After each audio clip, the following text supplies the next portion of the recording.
A shy advocate is someone who supports, comforts, and encourages shys to be more brave when it comes to social situations.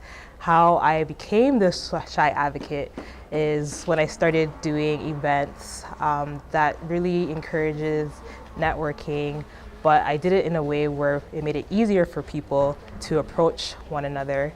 So I got the term shy advocate because I really looked out for the shys and made sure that they felt comfortable in those situations.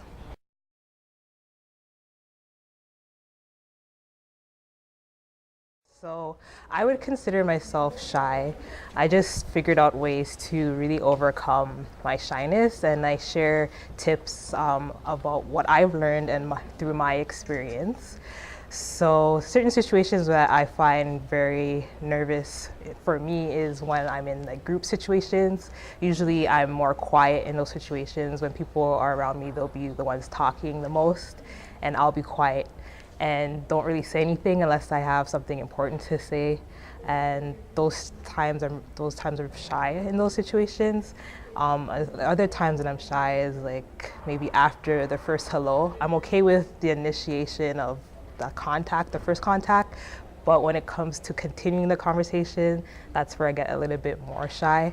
But I've developed some ways to really go past those situations where I'll feel more comfortable, and that's how I relate with other people who are shy.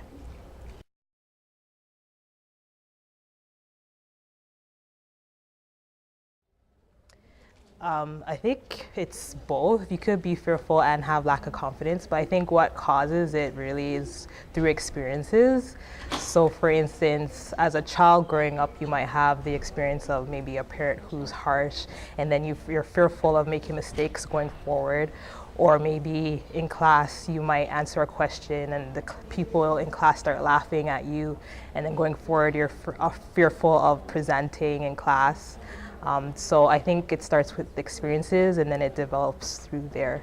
For me, I had a situation where I felt, or I don't know if it's when I started becoming shy, but I did have the experience of when I got laughed at for reading in front at church. Actually, I was reading a scripture and I got laughed at because I stumbled on the words. And then going forward, I was fearful to read in front of people. So I think through experiences, it has a lot to do with why we end up being shy in certain situations.